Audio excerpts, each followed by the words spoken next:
राज्यसभा चुनावों में भारतीय जनता पार्टी की हालत इतनी खराब है तो लोकसभा चुनाव में क्या होगा, सवाल खड़ा होता है।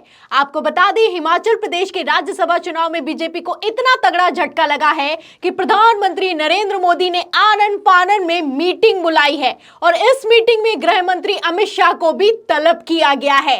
तो इस मीटिंग से आप अंदाजा लगा सकते हैं कि भारतीय जनता पार्टी कितनी भारी टेंशन में आ गई है। जैसा कि आप जानते हैं कि हिमाचल प्रदेश में एक राज्यसभा की सीट के लिए वोटिंग हुई। इस वोटिंग में कांग्रेस के 6 विधायकों ने क्रॉस वोटिंग कर दी, जिसके चलते भारतीय जनता पार्टी जीत गई। लेकिन अब ये जीती हुई बाजी भी भारतीय जनता पार्टी हारती हुई नजर आ रही है, वो भी फजीहत करवाकर। तो क्या खबर निकलकर सामने आई है, खबर आप देखिए न्यूज़ 24 की।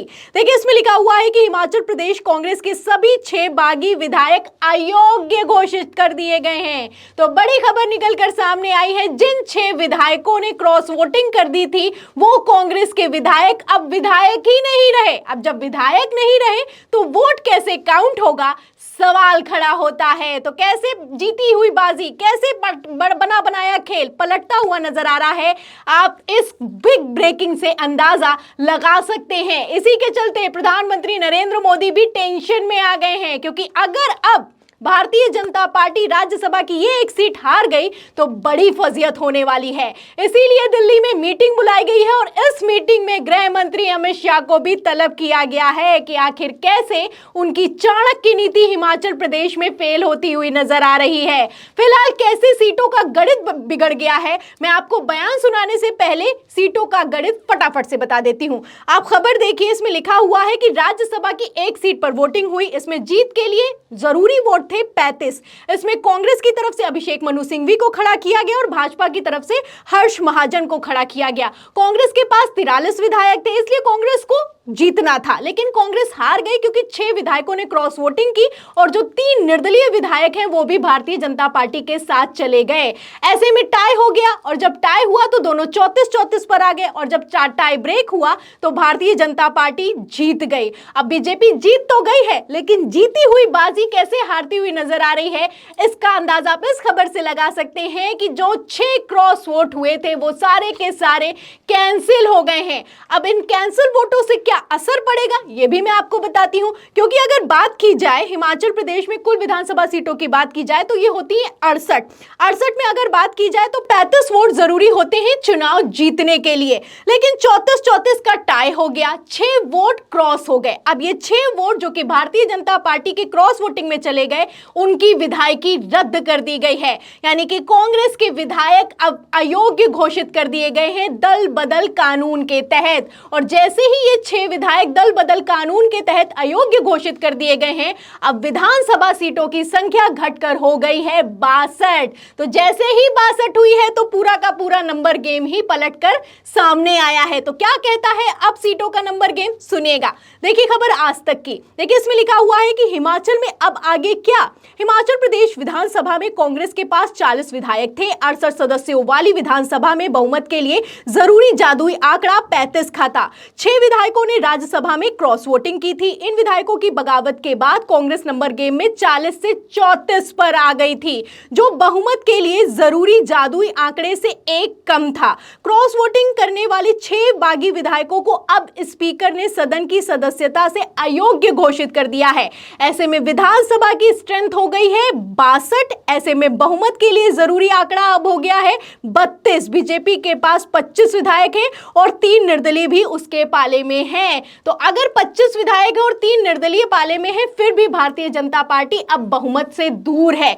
आप देख सकते हैं कि किस तरीके से 6 विधायकों के अयोग्य घोषित होते ही भारतीय जनता पार्टी पर संकट मंडराने लगा है और इसी संकट को दूर करने के लिए प्रधानमंत्री नरेंद्र मोदी खुद निकलकर सामने आए हैं।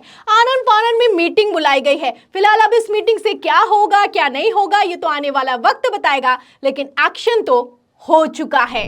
मैं ये कहना चाहूंगा कि मैंने उनको अयोग्य घोषित कर दिया है। अब वो इस माननीय सदन के सदस्य नहीं रहे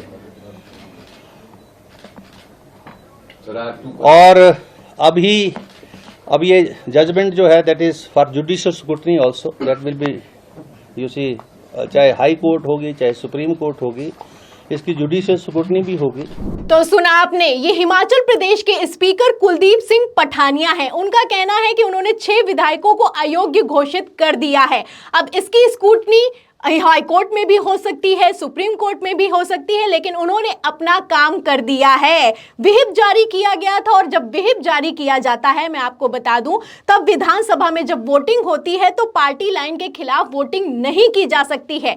लेकिन इन सब के बावजूद भी, सारे नियम कायदे जानने के बावजूद भी कांग्रेस के 6 विधायकों ने क्रॉस वोटिंग कर दी। अब विहिप जारी होने पर जब क्रॉस वोटिंग हुई है तो दल बदल कानून लागू हो गया है और इसी कानून के तहत स्पीकर साहब ने 6 विधायकों को अयोग्य घोषित कर दिया है। जहां अयोग्य घोषित किया गया है, वहीं दूसरी तरफ भारतीय जनता पार्टी ने अलग खेल करना शुरू कर दिया है, क्योंकि बीजेपी ये अच्छे से जानती थी कि विहिप जारी है, 6 विधायक क्रॉस वोटिंग करेंगे तो ऐसे में खेल पलट सकता है। इसीलिए मैं आपको बता दूं कि आज भी जब मीटिंग बुलाई गई है, जब नाश्ते पर बुलाया गया है, तब कांग्रेस के 4 विधायक मीटिंग में नहीं पहुंचे हैं। क्या खबर कहती है? खबर आप देखिए, आज तक इसमें लिखा भी है कि 6 विधायक अयोग्य घोषित, 4 हाउस नहीं पहुंचे, नाश्ते पर फिर बिगड़ गया सख्खू सरकार का गणित। तो 4 नहीं पहुंचे। आप देख सकते हैं कि किस तरीके से अभी भी खेला जारी है और इस खेला की अब कमान संभाली है प्रधानमंत्री नरेंद्र मोदी ने। गृह मंत्री अमित शाह ने खूब चालें चली। आप समझ सकते हैं कि किस तरीके से फुल एक्टिव मोड में दिखाई दिए। 6 विधायकों ने क्रॉस वोटिंग भी कर दी, लेकिन एक विधायक नहीं पलट पाए। जब एक विधायक नहीं पलटा तो 34-34 का टाई हो गया और जब टाई ब्रेक हुआ तो कांग्रेस हार गई। अब कांग्रेस हार गई, भारतीय जनता पार्टी जीत गई, लेकिन जीती हुई बाजी कैसे भारतीय जनता पार्टी बुरी तरीके से हार रही है, वो भी फजीयत करवाकर आप इस खबर से अंदाजा लगा सकते हैं। सोचा था कि जो महाराष्ट्र में हुआ वही कुछ हिमाचल प्रदेश में हो जाएगा, लेकिन हिमाचल प्रदेश में वो कुछ होता हुआ बिल्कुल भी नजर नहीं आ रहा है। पहले ये लोग विधानसभा चुनाव हारे, अब आप देख सकते हैं कि राज्यसभा चुनाव में भी कितनी फजीयत होती हुई नजर आ रही है। अगर विधानसभा चुनाव की बात की जाए तो प्रधानमंत्री नरेंद्र मोदी ने यहां पर भी कमान संभाली। लगातार रैली पर रैली की गई। मंच से खड़े होकर मोदी जी ने पूछा भी कि इस बार रवायत बदलेगी, तो पब्लिक ने कहा भी कि हां बदलेगी, लेकिन रवायत नहीं बदली, मोदी सरकार बदल गई। मोदी सरकार बाहर हो गई, कांग्रेस फुल फ्लेज्ड जीतकर विधानसभा चुनाव में आई है। अब उसके बाद भी बनी बनाई सरकार को किस तरीके से गिराने की कोशिश की जा रही है, किस तरीके से पूरा सिस्टम काम कर रहा है, कैसे पूरी ताकत लगाई जा रही है, आप राज्यसभा के चुनाव से अंदाजा लगा सकते हैं। फिलहाल राज्यसभा चुनाव तो हो गए, लेकिन उसका असर कितना तगड़ा है बीजेपी आला कमान पर, वो मीटिंग से साफ होता हुआ नजर आ रहा है। तो इस मीटिंग पर जिस तरीके से आनन फानन में मीटिंग बुलाई गई है उस पर, और राज्यसभा के चुनाव के बाद जैसे स्पीकर ने बड़ा फैसला लिया है, 6 विधायकों को अयोग्य घोषित किया है, इस पर आप क्या सोचते हैं? आपकी क्या राय है? हमें कमेंट बॉक्स में जरूर लिखें। आपको क्या लगता है कि हिमाचल प्रदेश में क्या होने वाला है? जो भी आपकी राय है हमें कमेंट बॉक्स में जरूर लिखें। वीडियो को ज्यादा से ज्यादा शेयर करें, सब्सक्राइबर बटन दबाएं, हमारे चैनल को लाइक करें, ज्वाइन करें। फिर मिलती हूँ अगली खबर के साथ, तब तक के लिए धन्यवाद।